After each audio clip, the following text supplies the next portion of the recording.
right. I'd like to welcome you to an event that is sponsored by the School of Education.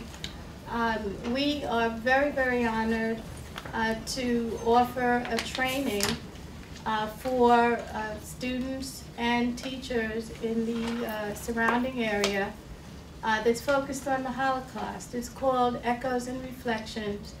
It's something that is presented through the Anti-Defamation League, and I'm going to introduce you to my colleague and friend, Margie Lipshez Shapiro from the Anti-Defamation League, who will introduce our speaker. Thank you.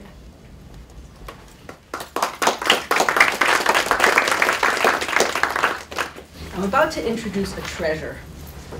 Anita, this is laughing, but is an extraordinary woman with an extraordinary story, and we're here for her to share her story so the teachers in this class can become what we call witnesses, and when we hear a witness, we become a witness. So each of us in this room is taking a pledge that when we have heard Anita's story, that we're going to pass it on to our children in our classrooms, our family members, so that these stories can stay alive.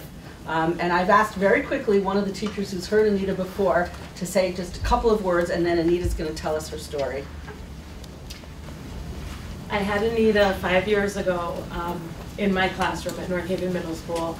I saw her in the New Haven Register, which she's been in a few times, and she spoke at Platt Tech in Milford. And I said to myself, I never had the opportunity to meet or hear a survivor speak. If my teacher could have ever, so I wanted to give that experience to my students in the 8th grade at North Haven Middle School. I was shaking when I first called Anita, and then she just completely embraced me, the rest of the faculty and students, and it's something that we'll never forget. And I know Anita has 2 poems. I'm not going to read them.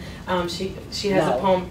No, because you have to speak. So, Inspired was written by a student of hers that she spoke to, which is incredible, as well as marked by a poet, Stephen Hirsch, who used to come accompany Anita and speak and read poems as she spoke. But I'm not going to read these because you don't want to hear my voice. You want to hear this gem. So, without further ado, Anita Schorr. This is a little different forum, but maybe I should give you an outline what I do when I go to the school. I have changed a few things as time goes along. Number one, I show them that I was a person like them. I show them pictures of my childhood. Here I am 9 no 8 actually, 8, 9 in a outfit from skiing. Here I am a little girl of 5. Here I am in the Alps skiing, 7 years old. My father Fritz, my mom Stella, and a friend. Here I show them that I went to exercise class called Maccabi. This is me here. I am here about 7 years old. That's how I show them that I am accessible, that I am like them. Here are my parents. My father was an avid tennis player, and my mom, that was a picture taken before I was born, I think. And here is a photo of my little brother Mike and myself at the age of, I was 8, he was 3, he was 5 years younger, just for a matter of interest. This was done by a lady photographer by the name of Frances Grubner, that people came from all over Europe to take photos of their children. If you can see the quality of the lighting, it's like was taken yesterday. With the experience of going to a few places, like I was last year in 47 different institutions, I came to a few things that I found out that I think are important. Number one, the students have no idea how Europe looks. So I have now a map of Europe. Most teachers prepare it themselves. If you cannot get it, I have it on the computer, I can forward it. And they show the journey from where I went, like here I was born in Czechoslovakia, in Brno, and then I went to Terezin, and then I went to Auschwitz. And it gives them a totally different feeling that they know where my journey was, because otherwise they are words that don't mean anything to them. Number two, and that I'm doing recently, I tell them immediately why I am there. So they don't start thinking, who knows, she's going to make a kvetch story here and kvetch about what she went through. I'm telling them I'm here to tell them what I went through, because I want them to listen carefully and make a commitment right from the first moment that what they will hear will be something that they have to respond to. They are taking a responsibility to step in and be heroes in the smallest little incidents that they will encounter. Whether it's some kid making fun of a kid in their class who is a little fat or has big glasses, little things that can mushroom into something like the Holocaust. Then recently, I have implemented a very short, I have it on video where it's very visual, or if it's not possible, then somebody reads the information about Kristallnacht. Everybody knows that there it all started, but they don't know the details that are very specific and very educational and very historically important. This was November 9th, 1938, where it was organized. It wasn't a coincidence. It was organized because it happened that day. It happened in November 9th. The synagogues were burned. Everything was, I think you had it, you know what Kristallnacht means. And actually this is a stepping stone for me to start my story, because November 1938 was only 4 months before the Nazi occupation army enters Czechoslovakia. It's March now, 1939. And the Czechoslovakia was suddenly occupied by the Nazi army. And everybody's life changed. Of course, my childhood ended at that moment. Everything changed. Suddenly, privileges were taken away. Jews were not allowed to go to the park. They were not allowed to go to the movies. Everybody over the age of 6 had to wear a yellow star, and that wasn't negotiable. If you wanted to wear a jacket that didn't have a yellow star, boy, you didn't wear it. Kids that I used to play ball on the street turned on their heels and walked away. I asked home, my best friends don't want to play ball with me anymore. What have I done? And the explanation was very sad. And right from that moment on, where those little things that seemed so little were not addressed, that's where the mistake was done. If somebody would have stood up right there at Kristallnacht, or later in the occupation of Czechoslovakia and of Austria and all the other things, when they would have stepped in and said no, all this wouldn't have happened. And this is why I am here. And this is what you have to impress on your students. You have to step in right then and right now. The students, the teachers, the parents, and the grandparents. Whatever occurs has to be addressed immediately, because silence is deadly. Before we turned around, we heard that in Poland, they took people out of their lives at gunpoint.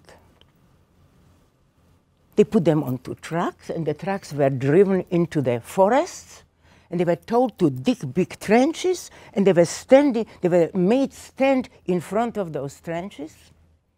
Men, women, elderly, children, and they were shot. It was dark in the forest. Nobody was there to witness it. Nobody was there to say no. And the people that were harm. They didn't even know what was happening. Then why are we singled out to be shot in the forest? And I am sure that these rumors came to people that could have done something. But nobody stood up and nobody said no. And there is not time enough for me to stop and say the free word was silent. Because the free word stayed silent, this thing mushroomed into such a distraction, into a killing machine. Czechoslovakia betrayed us. My father said, this is not going to happen to us. Because when Czechoslovakia mobilized in 1938, he was an officer in the Czech army. He had a battalion under him, 900 soldiers. No, Czechoslovakia betrayed their Jews, the same way as Austria betrayed their Jews and Germany betrayed their Jews. And they called themselves innocent. They were not innocent, because everybody who stood silent was not innocent. And as time went by, people were deported. You will resettle in the East, whatever that meant. They had to leave their houses, their businesses behind. We got our first announcement in end of 1940, just a little over a year since Czechoslovakia was occupied. Somehow, my mother knew someone who was now a high official in the occupation army, and she took her, and my Aunt Hilda lived also in Czechoslovakia. She got her money and her jewelry. She was somehow able to bribe somebody, and we were exempt. But my uncle didn't hear the good news, and he took his life. I was 10 years old then. This was probably the very first person that I knew that died. And taking your own life? A child of 10 cannot understand. You take your own life, the most precious thing you own, your life? And friends and relatives were taken away. Everybody had somebody who was taken away and never heard from again. Of course, my aunt, after my uncle committed suicide, was immediately taken away, and we never heard from her again. In 1941, spring of 1941, we got an announcement there was nothing to be done. We had to go to a plaza. From the plaza, we were taken to the railroad station, and then we were shoved into cattle cars.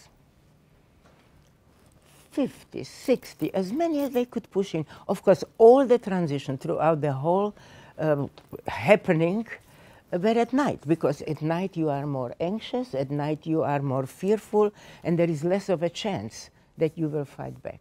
And how do you fight back? Everybody had little children on their hands. I had a lot of problems with it for most of my adult life.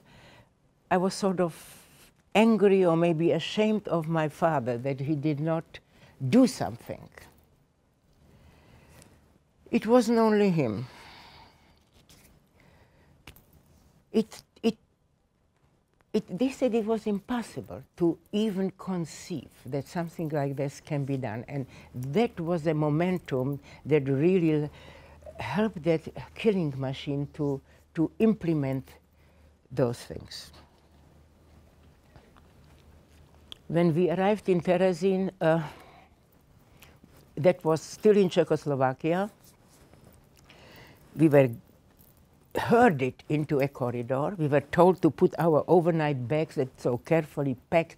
They packed them. We were wearing winter clothes and summer clothes and all everything you own, the watch, maybe 2 watches, maybe 3 watches. We were told to put those bags that were so overpacked and carefully packed, to put them down. Then we were told to make 3 steps, and that was the last time we saw any of our bags.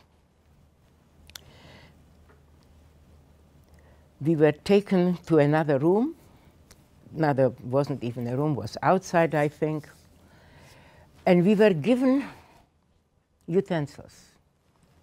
A bowl, Aluminum bowl, aluminum spoon, and aluminum cup. And we were told, you better hang on to this, because you don't have this, you are not going to be eating. Everybody held it, and for the rest of the 4 years, if you didn't have it, you didn't eat. So that was the most precious thing that you had.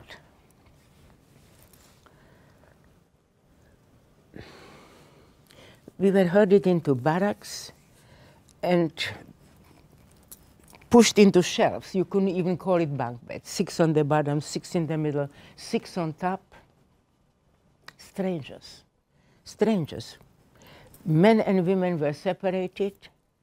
At that time, they didn't let children anymore to the children's home. Before that, they had children home, but they had an epidemic of encephalitis there, and the kids were falling dead every minute of the day. So they left us with our mother. Food. In the morning, we got a square piece of bread, little piece of margarine, the size of a postal stamp, and a cup of coffee. Noontime, we got a contraption of a soup. Nobody even knew what those things were floating there. Those vegetables, nobody knew their name, because they were not vegetables that people ate. They were vegetables that were fed to cattle in the time of peace. When we tasted it, that was unedible. We pushed it away, and the people that were there from before, they said, you are not going to eat it? Please, can I have it? Of course, take it. Some people didn't eat for half a day. Some didn't eat for a day. Some didn't maybe eat for 2 days. Some maybe individuals didn't eat for 3 days. But then that thing called hunger stepped in. Hunger is an overwhelming experience. I don't know what word is it. It grabs you here, and it occupies your whole psyche. Your whole psyche is taken over by that feeling of hunger that squeezes you here, and it turns you into a primal. All you can think about is how to get something to eat, because food is fuel. You are freezing cold. Food is your brain power. We don't even think about it, that food is life. Food is our lifeline. And they weaken you by starving you. They weaken you physically, and they weaken you mentally. This was all planned. It was all planned to take away your dignity, to take away humanity, to take away your strengths, to take away all that's called a human being. And while all this was happening, the free world was silent. Nobody stood up and said, no, these are innocent people. There are citizens like me. The free world stayed silent. And the trains were coming in, but the trains were going out too. And people were gathered without notice, without anything. They were told to take the few things that were left, what you had that were good enough to carry in your 2 hands, and of course, your bowl and your cup. Otherwise, you didn't eat. And they were put on the trains, and of course, never heard from before. Again. Terezin had some things that you must have heard.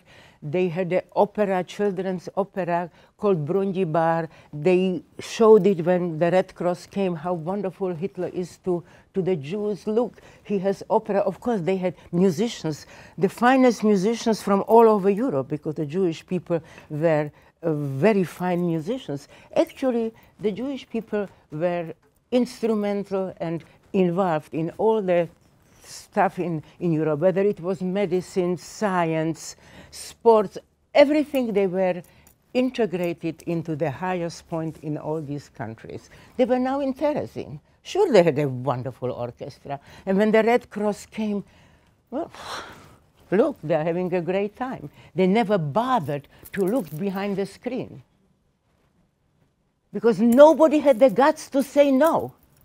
Nobody had the guts to say, this is not right, these are innocent people, that has never been done, organized by a government. And that's the difference between the Holocaust and other genocides. We are now in the summer 1943. I am 13 years old. There is nothing you could do. You got an announcement, you were on the next train. After a few days of traveling in the train without food, without water, in a corner there was a pail for 50 or 60 people to relieve themselves in front of others. Another chop at your humanity, another chop of your dignity, another chop of taking away the last piece you were hanging so tightly for, to be a human being. When the door opened, it was dark, it was drizzling. The dogs were barking, there were German commands left and right, the big sign saying Auschwitz, Oswiecim, Arbeit macht frei, meaning work liberates you. What liberation? Children were taken away from their mothers and thrown on heaps. Mothers crying, grandmothers crying. That memory probably will never leave my memory. Until today, I cannot understand that one of these soldiers didn't stand up. They had rifles in their hand. It plagued me all my life. That they had rifles in there. They are good people that are Germans, and I am making it a big point in my presentation to show, yes, they were good people. But I think the hysteria, the fear that was put into the people that had those guns in their hand was so big that they were afraid if they will use the gun the wrong way, they will be shot, because shooting somebody in the back was everyday experience. People were shot in the back, without any explanation, without doing anything wrong. So there were men and women were separated, everybody was crying, it was dark, people were pushed with the guns, with the dogs barking and pulling at you. We were herded into barracks that were colder and tighter if possible. But before they took us to the barracks, first they took us to a room where they sprayed us with DDT, because in Terezin, because the minimal hygiene that was there, we were infested with bed bugs and lice and who knows what else, and you couldn't really defend yourself against it, because if you somehow even got rid of it, you were with 5 other people in the bunk bed, and those things were passing. They didn't know you don't go from one person to another, and they didn't only irritate you, they spread disease. My memory of Terezin are, we were always scratching ourselves, because those insects were part of your everyday life. We were now DDT'd, got rid of the insects. Next room, showers. We heard the rumors already that the showers and the gas chambers looked identical. There were rooms that had a few rods, and on those rods were shower heads. Some of the rooms were shower houses, and water came out. But there were rooms that were not shower houses, and out of those shower heads, gas came out. The room we were in that time were real showers. Water came out, trickling cold water, warm water. We were so used of not having hygiene that I don't even, my memory of those things do not exist, because they were not life-threatening whether you got warm water or cold water, you were glad you got some water. Next room, shaving. They shaved everybody head to toe. Now let me tell you something. People don't look the same if all the hair is gone. They look almost funny. You were sitting with people in the room before or standing, and suddenly now everybody looks the same. Like maybe some out of species, some other species, or maybe some from another planet. They didn't look human. Next room, Auschwitz uniforms. A striped cap, a striped jacket, striped pants. For the Jews, the yellow star. For the communists, a red triangle. For the gays, a pink triangle. The gypsy got a purple square. Another step to dehumanize you. Another step to chop away at your dignity. Another step putting fear and anxiety into you. Next room, tattoo. A tattoo was put on our left arm. 71.569. 71,569. And you remember this in German, because that's what's your name now. They will call you, you better step out, because if you don't, you are shot. In Auschwitz, everything was, you don't do this, you are shot. You don't do that, you are shot. You were shot for a reason, or you were shot for no reason. I was born in Czechoslovakia, now the Czech Republic, on the Austrian border, and my second language was German. So for me to remember that name was not really that difficult, but there were people from other countries. How do you remember such a long number in a language that you don't speak? Anxiety, anxiety. Everybody was always strung to a point that one little touch and you could blow up. The bunk beds, as I said before, were tighter. The barracks were closer. I was in Auschwitz 11 months, and I don't remember one sunny day. I am sure there was a sunny day, but it wasn't sun in my life. The life in Auschwitz was a life of survival of a minute, an hour, the day, the struggle to stay together has no words to describe. We were, at the crack of dawn, we were told to step out and stand in rows and queues of 5, and they were counting and counting. And what were they counting? We were surrounded with barbed wire. This was Birkenau where we were. It was just another section of Auschwitz. And the barbed wire was filled with high potency of electricity.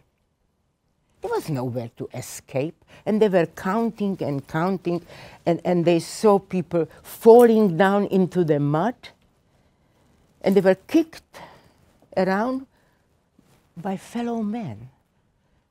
Only we had striped uniforms, and they had green uniforms. But we were supposed to be all men, all people. But it wasn't so. To have a rifle and to have a green uniform, you were in charge. To be in a striped uniform, you were a victim.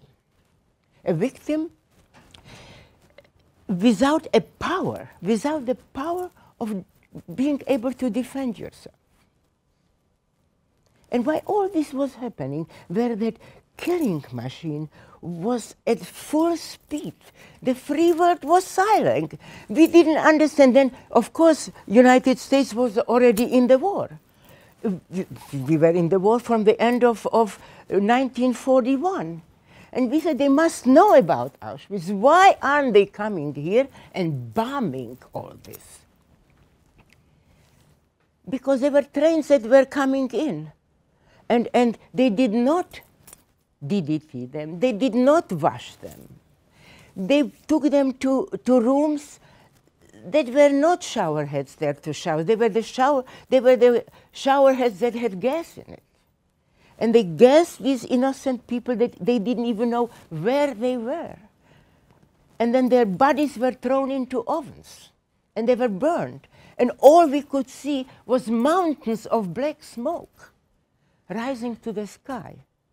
And we knew that another transport came from somewhere with hundreds and hundreds of innocent people that turned into ashes. And now these ashes are creating those gigantic mountains of black smoke.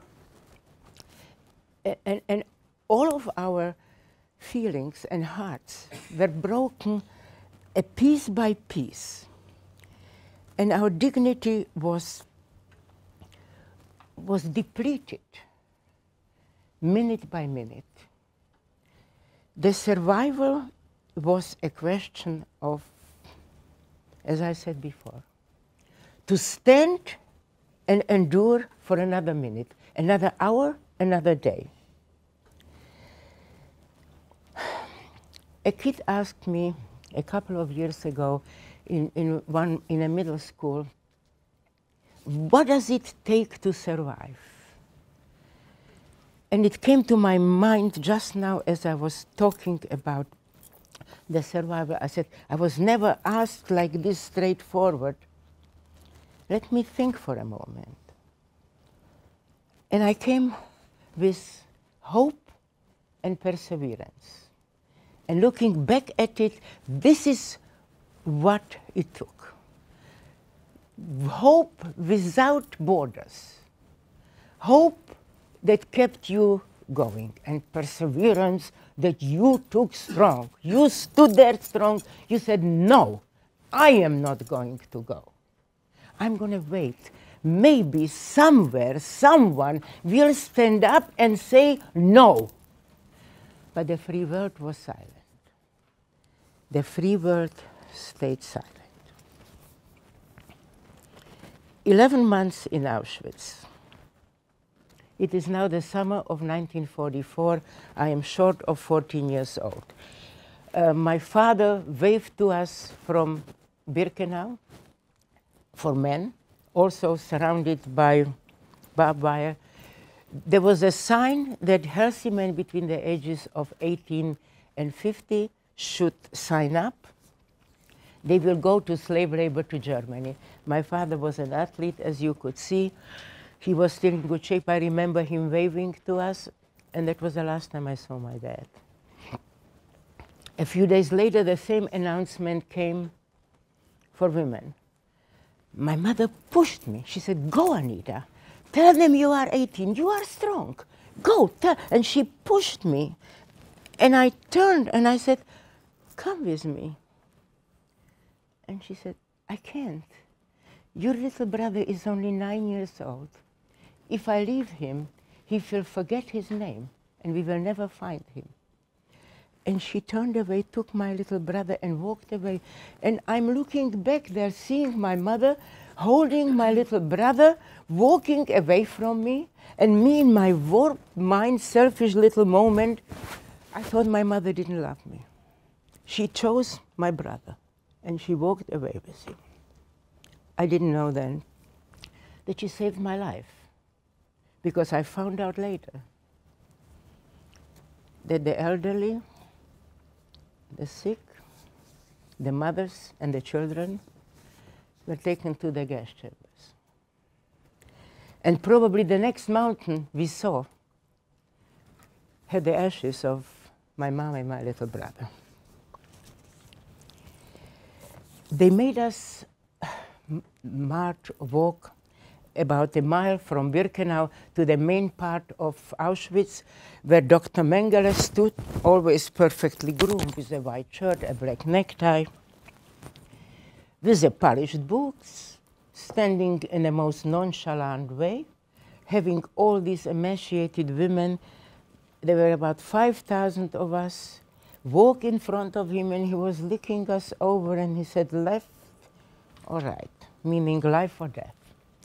I found myself in a group where they were either too young or too old or too thin, or I knew I was in the wrong group. And this is where I take time to explain to the students, you don't grow up when you finished middle school.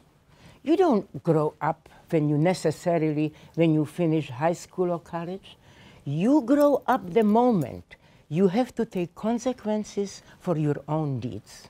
And boy, did we grow up fast.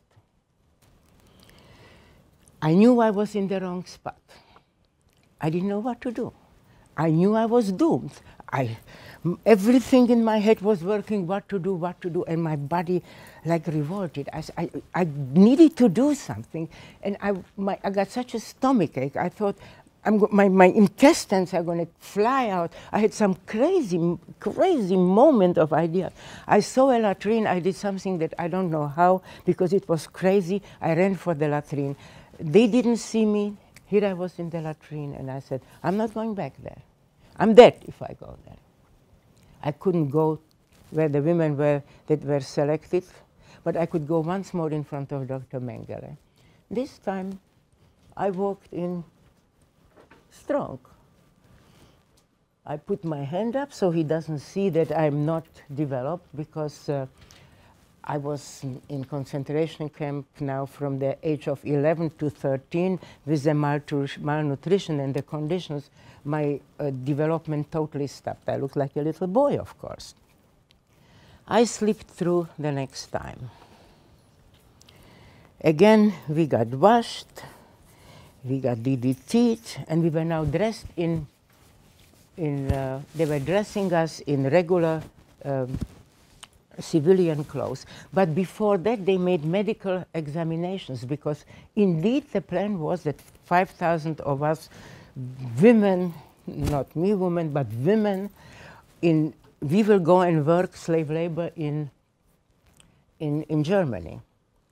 And one of the young ladies stood up from the table, and there was little blood going down her legs. And I saw this, I started to cry. I totally lost it. Probably from all the tension and all this, my system just broke down. I started to cry. I want to go back to my mommy. I am only 14. And an SS woman took me by my arm and said, shut up.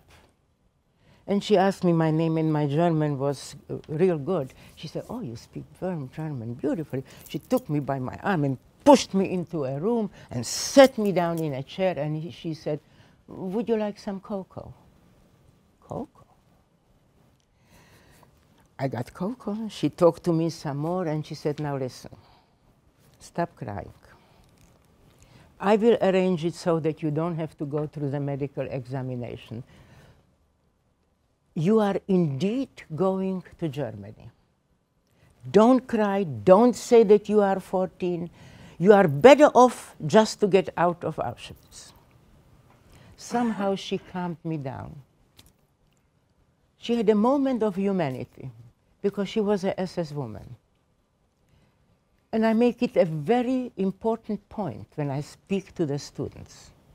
Because very often I am asked, do you hate the Germans? Of course I don't hate the Germans. I hate the Nazis.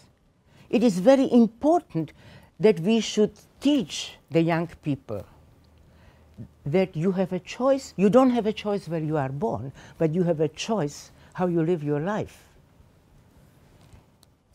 Because to be a help, to be helpful, those Germans had to be heroes. They had to be heroes to put themselves out, to be shot by somebody else who had a rifle and a green uniform, to do something like that. Those were the heroes. They stepped in, maybe in a small way.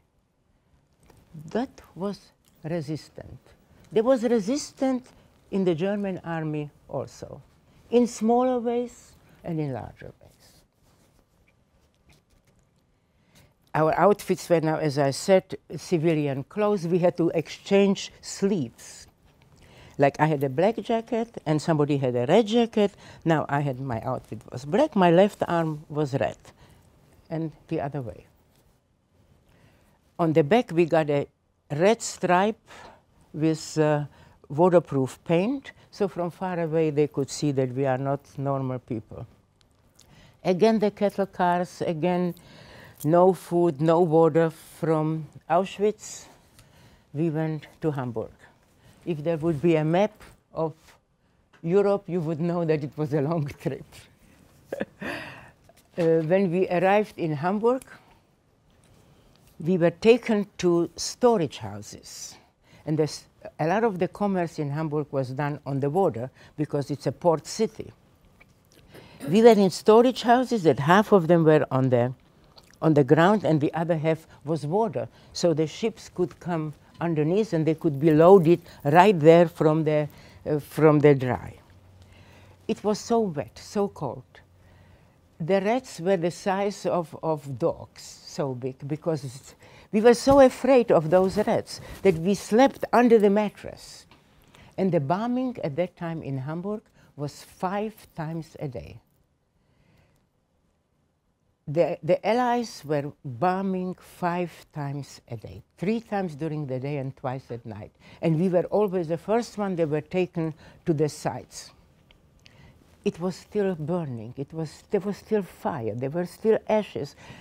We had to go in and pull out bodies, pull out things, but sometimes we found food.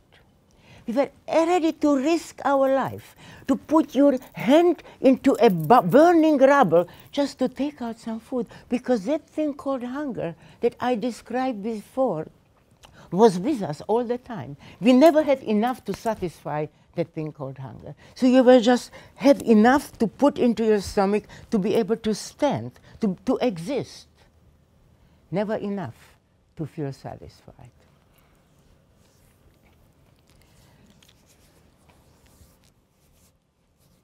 And when there was not enough bombing, they made us dig trenches for the soldiers. Not only we had to dig the trenches, they put rails next to it and lorries on it. And the lorries were moving, and if you didn't fill it up quick enough, you were beaten or shot or whatever. I was obsessed with shoveling. I shoveled and filled up my lorry. I went and helped the woman in front of me. Maybe she was weakened by all these years of starvation, and she probably never had a shovel in her hand. So I helped her, and I helped the woman behind me, and somehow in my craziness, I felt every shovel that I put into that lorry, I'm going to get stronger, and I'm going to get stronger, and I'm going to live. The idea of staying strong was an obsession. And only those of us that fed on that obsession made it. Those that showed a crack, those that showed a drop of weakness, they are not here today.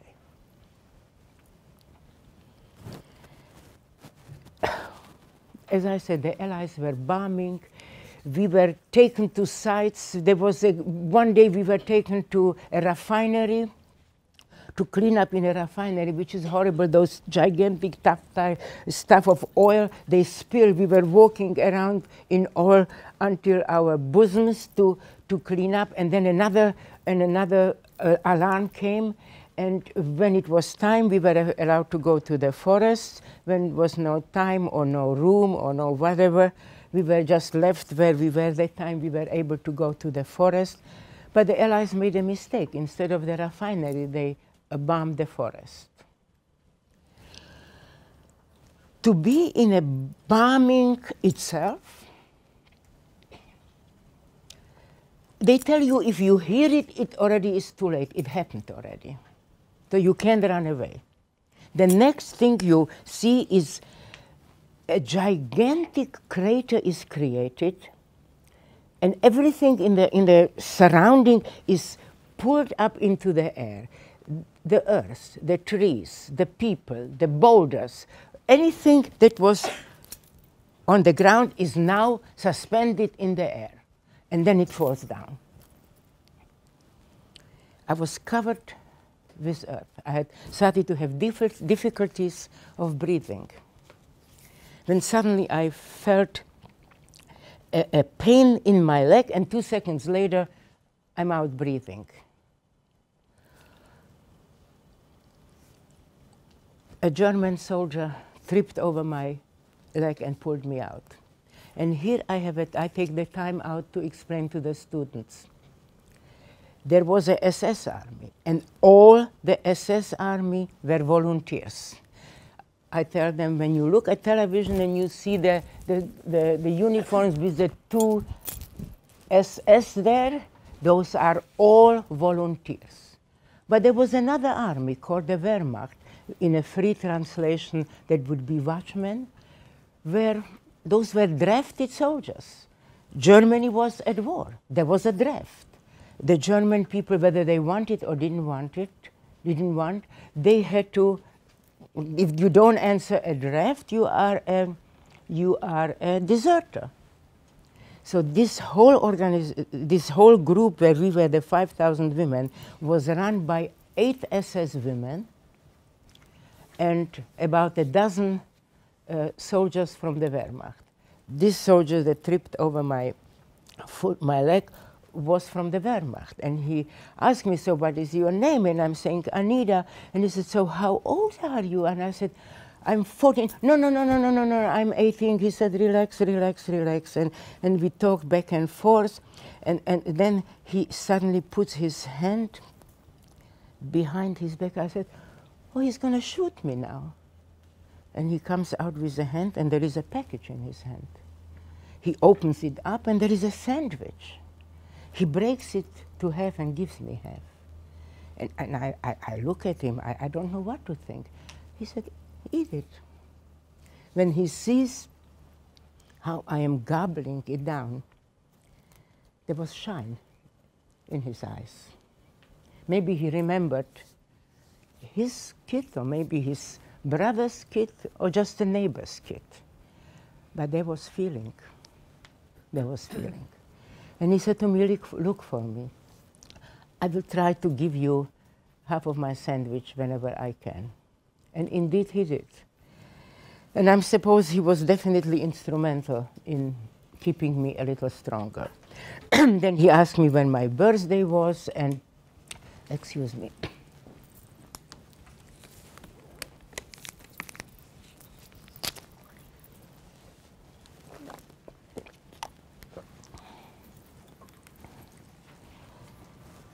And I said, my birthday is in August. He said, look for me. I'm going to give you the whole sandwich, and you don't have to work. And my birthday came. I got my whole sandwich. I didn't have to work. And he said, what else would you like to do? And I'm looking at the river Elbe that flows into the ocean. And I'm looking at this August, and the water is sparkling, and the sun is there. And I was a very good swimmer. And I said, I would love to swim in the Elbe. He said, okay, go ahead, but don't run away. And I'm swimming and swimming and swimming. And I'm almost feeling free because the water like caresses my body. And I see a whole strip of houses. And I said, I could easily swim there. It's maybe not even as far as I went from here. But who would take me in? I have a crew cut. I have a number on my hand. I have a pair of bloomers, crazy things on that I never saw before or after. And then I promised the soldier that I'm not going to run away. And I went back. Then the fall came. The hunger was taking toll on the 5,000 women. Many were dying. Many got sick. To be sick was being dead. You didn't go to the infirmary because nobody was coming out. So you moved as long as you could. There are no data how many died from these 5,000 women. But it was thinning out. We got frozen toes. We got frozen fingers. People got pneumonia. Everybody was coughing. Those were months of, in my memory, it is all clunked into one, just to stay with it, just to stay strong enough, because we could, in Hamburg, we could already hear the cannons. We said, this has to be over. The offensive must be next door. Only until tomorrow I have to hang up. Only until tomorrow I have to hang in, because tomorrow it's going to be all over. That's how you lived. End of February, they gathered us again. They put us into cattle cars, and when we stopped, there was a sign, Bergen-Belsen. Barbed wire again, striped uniforms again. At that point, there was no more bunk beds. That was Bergen-Belsen is in Germany. So all the other camps already east, they were liberated. This was one of the very few camps that wasn't liberated, so they were bringing in thousands and thousands of people from all over, people or whatever, the leftover of people. And there is a name that was given later, that the people looked like Muslims. That is probably best explained as a shadow of a man. They were all nodding, walking like this. You looked at their eyes, and you could see through them. They were in a delirium because there was no more food for everybody. When they yelled, there is food. If you could run and you could get there, you ate. If you didn't, you didn't. And if you tried to bring something for maybe your ailing friend, no way. Somebody on the way took it out from you, took it away from you, or they wouldn't give you to. Because everybody was hanging on with the last threat to life. The only thing that held us back was that we will be liberated tomorrow, or maybe yet today. That's how you went step by step with a force that I don't remember in any other situation. The force you wanted to live.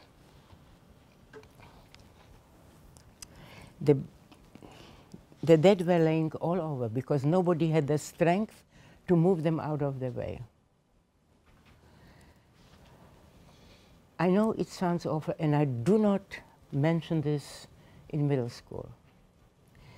Some ate the flesh of the dead because they were so hungry. It is hard to believe, but hunger can turn you into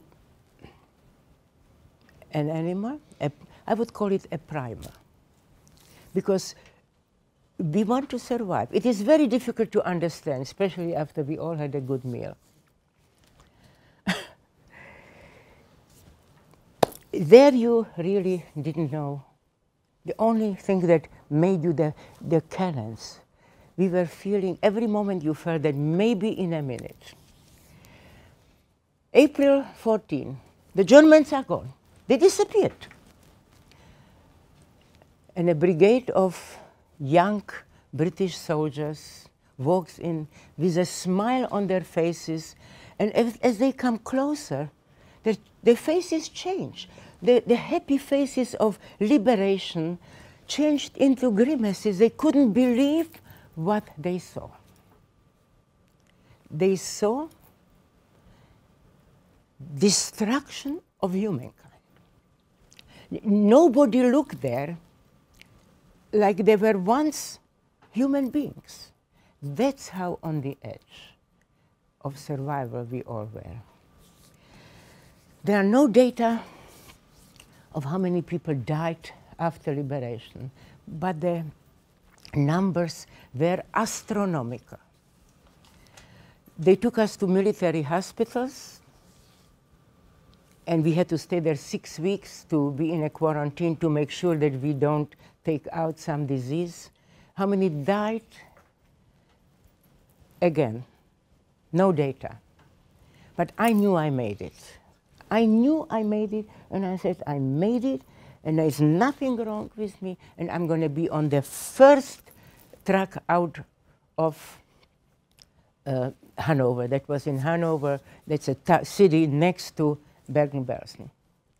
I got a message from my father that he is alive. Anita, hang in, meet you in Prague. From that moment on, there was nothing that could faze me. I helped the nurses. I carried here. I was alive and I made it, and my father will take care of me, and everything is going to be wonderful.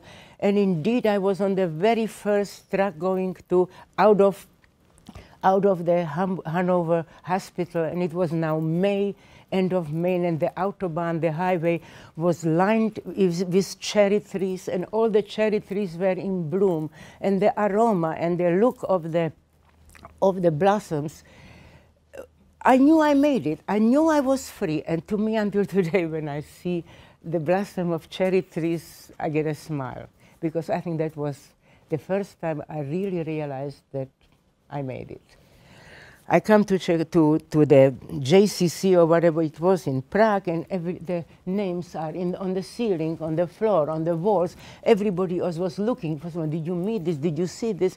And I'm looking frantically for my father's name, because I knew he was alive, when a gentleman tapped me on the shoulder and he said, "Are you Anita?" And I said, "Yes." He said, "Your father died a hero." I said, "What are you talking?" He said, "Sweetheart, we were recaptured and we were put on a death march." And he said, "You know your father, he was always joking and he was in good shape. One of our friends could not walk anymore. So your father put him on the shoulder and he said, 'I'm going to carry you into freedom.'" And the soldier, the guard said, "Step out," and he shot him. The survival is a whole other story.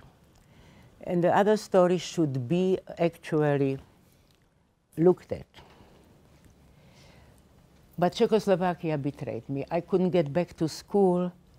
After trying, knocking at every door, I was invited to join the Haganah, the Israeli underground. And then later I went to Israel and I participated in the War of Independence. And I think that's where I made myself into a person again, by starting to do positive things, not questioning why did I survive. I survived so I can plant a seed and it will bloom. So I can put down a stone and help to build. I think the positive, the building, this is what was the major move in my rehabilitation into a human being. Thank you.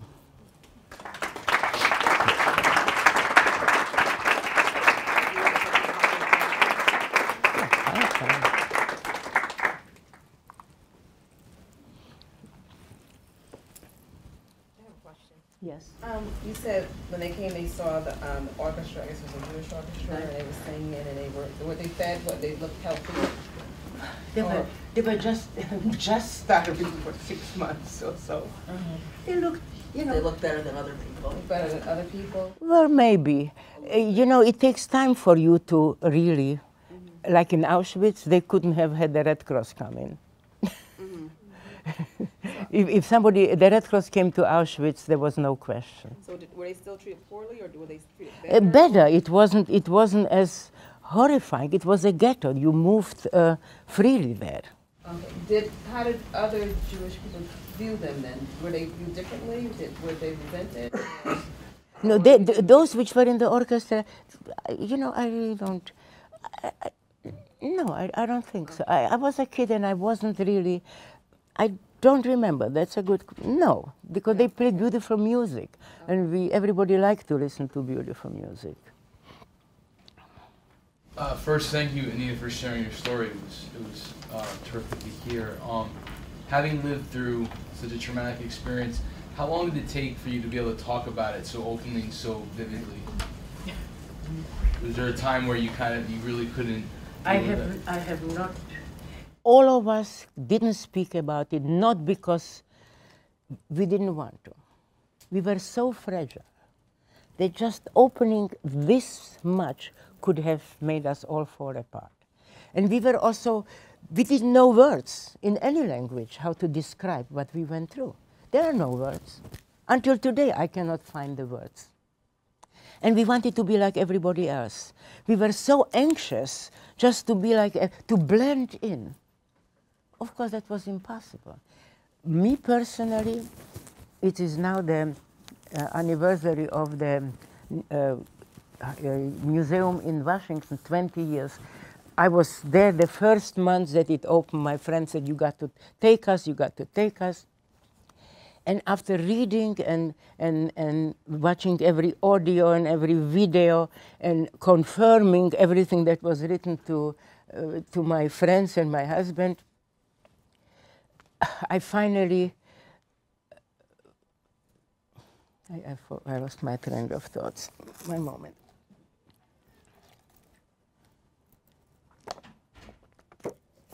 At the end of the museum, there is like a dome, a glass dome, and from there were screens with Holocaust survivors' testimonies. And I saw the impact it made on everybody, and I said, you got to do it. And I was approached by many other places, but my first time I spoke about it was at Yale University at the Fortunoff Files. They until this is existing until today, right? Yes, you can go to Yale and see. Everybody's right. Local, The young lady that was Miss Rudolph. yeah, Joanne Rudolph. Yeah, Joanne, Right. still there. And from then I was asked to go to speak, and I think probably being able to speak about it and to use it to maybe make a little better world, to fire up students, to fire up young people, not to stay silent. I think that is a healing process for me. And I was speaking in a church group actually, and some lady stood up and she said, doesn't it hurt you every time you show the pictures of your family? And I said, you know what? Actually, I never had time to really mourn my family. And in a way now, this is my way of mourning them, maybe even in a way of immortalizing them. So I turned it into a positive groove, I would say. I maybe sound sometimes that I'm like on the edge of maybe breaking down, but I'm not breaking down.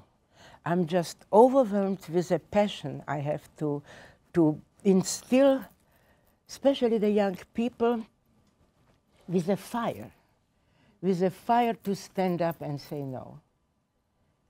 So it doesn't hurt me anymore. Yes. How did you find the pictures from your family after the war? I was seamstress. In Europe at that time, ready-wear was much more expensive. So most of the things were done by seamstresses.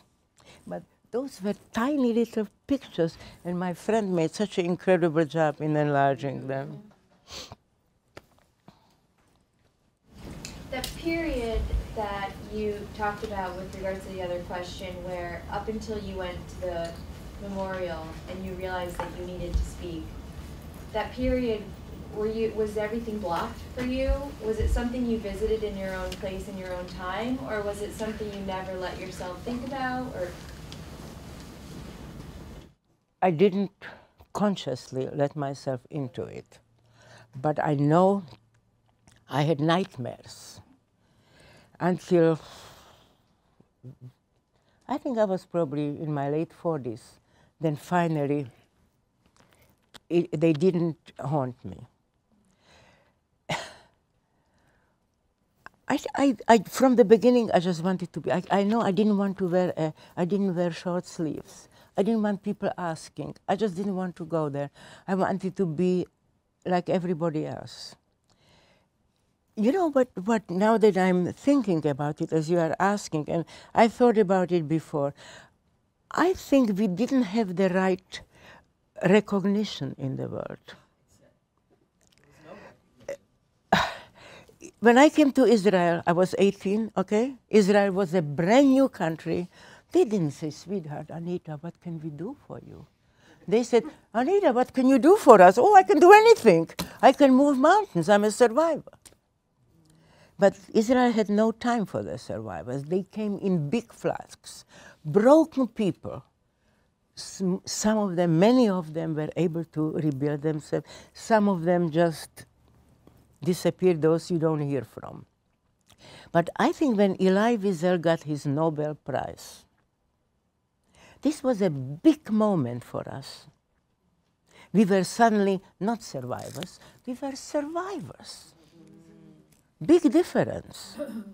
Suddenly, we were heroic people. Yes. You know, something you said is so profound, and it, you know, I've heard it before, you know, and because you were there, you said, and it was when you started, you said, no one said it. When the first little things happened, no one said anything. And had that, someone said something, none of this would have happened. So taking that forward with our students, how do you know, because, you know, hindsight is 20/20, but, you know, there's no, when do you say something? Because as soon as you let something I will tell you right away, and I give them examples of it. In the playground, somebody pushes a kid, say, stop it. I had a little boy from Bridgeport, from a 5th grader, one of the magnet schools, write me a letter. He said, first, thank you for coming, tra-la-la, tra-la-la. And he said, I already did what you told me. I went on the school bus, and one boy was nagging a girl, and she was crying. I stood up, and I went to that boy, and I said, stop it. And he stopped. Thank you, goodbye.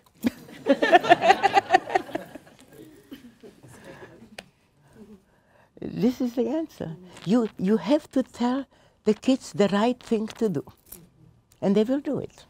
Tell ourselves. Yes. Right. I will give you an example of what happened yesterday, okay? It just coincided. I was sitting at a ear specialist, and there was one of the secretaries was taking a phone call, and I could hear her answer the same thing 3 or 4 times. And I said, what are these calls? And she said there was a commercial on television where some company is selling some kind of a gun to take out the wax out of your ears. And the people call up and ask if they should buy it and use it to take the wax out of their ears. And I told them, no, this is going to blow your ear out. So I said, so what are you going to do? She said, what do you mean what I'm going to do? I said, call the health department. Call this, call that, call that. It doesn't implement only.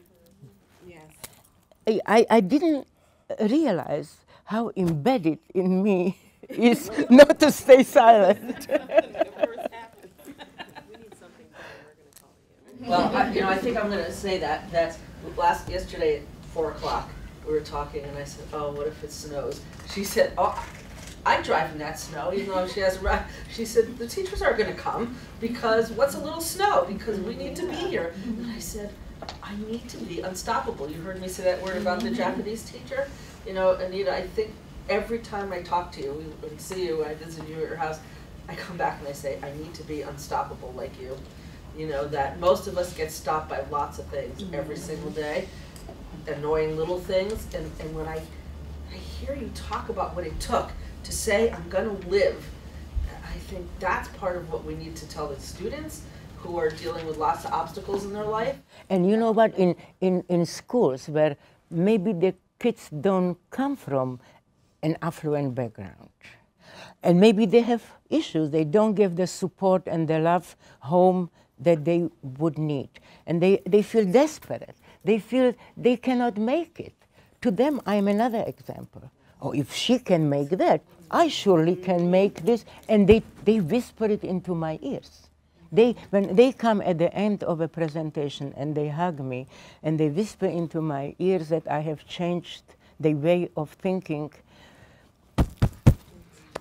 So I would say on behalf of all of us, you have changed our way of thinking. Yes, you have. So I want to say, I went to the Holocaust Museum and I got this. It said, "What you do matters." I've been wearing it every day, but I want to give it to you. Thank you. Because what you do matters.